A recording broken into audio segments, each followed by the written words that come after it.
Veliki Novgorod is one of the large cultural, industrial and tourist cities of northwest Russia. Today, Novgorod has around 250,000 inhabitants.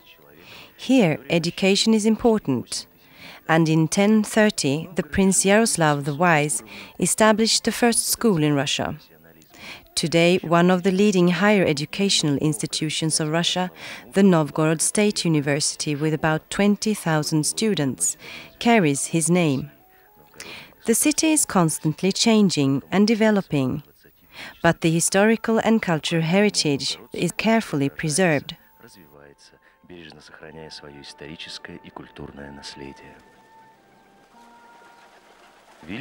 The city was first mentioned in the annals in 859.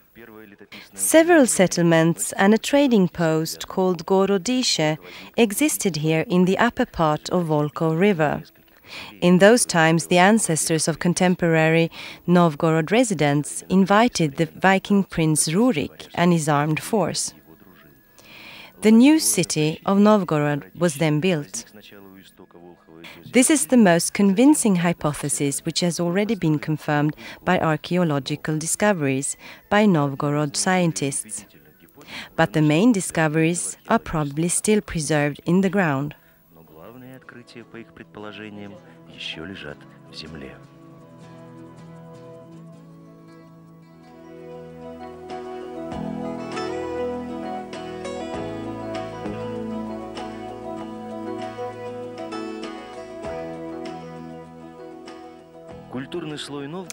The cultural layer of Novgorod is a national property and is protected by the state.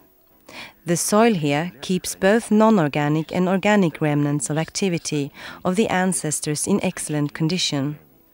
The natural saturation with water and the geochemical contents of the soil exclude the process of decay and corrosion. The cultural layer in some places reaches 9 meters.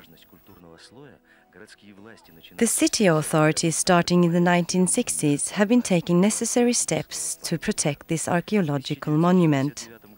In 1969, the City Council and the Regional Council of the People's Deputies were the first in Russia to adopt normative documents for the protection of the cultural layer. Constructions in the protected zone had to be preceded by archaeological research. Because of the lack of precise information about the position of the cultural layer, the town planners were breaking both the federal law and the local regulations. For this reason, in February 1991, the Novgorod City Council decided to develop a historical and archaeological basic plan. This work was entrusted to archaeological scientists and experts.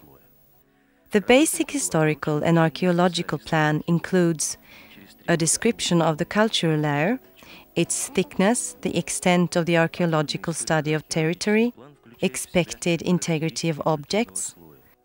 The plan also contains the ancient territory relief as well as architectural monuments, street network and other objects lost before the middle of the 19th century.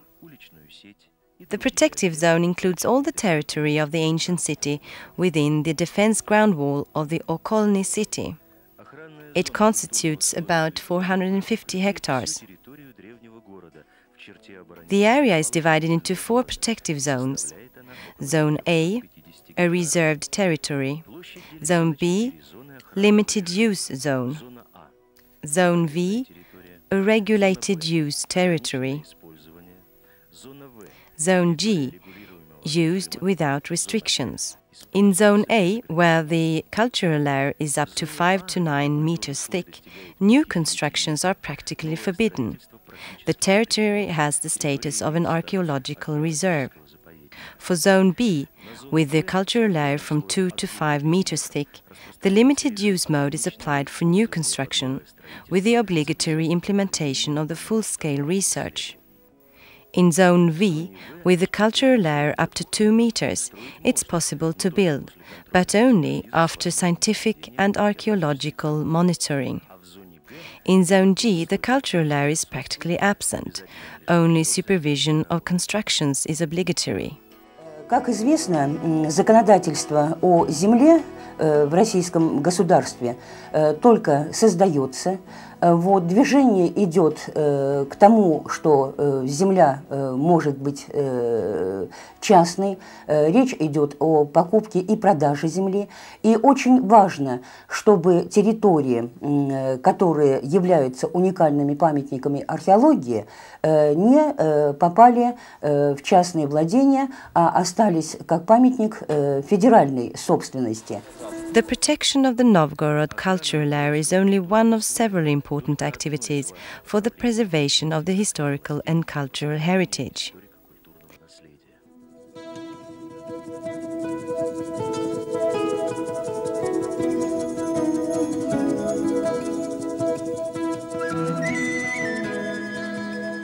In 1992, the medieval monuments of Veliki Novgorod were included by the UNESCO into the list of the World Cultural Heritage. The uniqueness of the works of the ancient Russian craftsmen was recognized at the highest international level. The preservation work of the Cultural Heritage Department is carried out on 3 different levels: the normative and legal level, the repair and restoration level, and the promotion and information level. Cooperation with other services of the local administration is necessary. Together with the Committee for Architecture, City Planning and Building, specifications for planning and construction of engineering networks is prepared. For the Property Management Committee, the department carries out inspection of monuments handed over to the city property and supervises restoration of these objects. The State Architectural and Building Supervisory Body coordinates projects for reconstruction of buildings and monuments. And the Land Use Committee approves the solution of issues using the historical and cultural land areas. Сейчас у нас очень много принято в администрации города, как раз с подачи отдела по культурному наследию, решений, которые и защищают культурный слой, и защищают наши памятники. И наши памятники содержатся в очень таком приличном состоянии. Хотелось бы, конечно, сказать, что в отличном состоянии, но в очень приличном состоянии идут реставрации многих памятников. И администрация очень много как раз внимания уделяет такому вопросу, как программа музеификации, которая была принята 2 года назад. И этот проект был разработан совместно с нашими учеными нашего Новгородского государственного музея-заповедника. The strategic approach to solve different questions guarantees sustainable city development.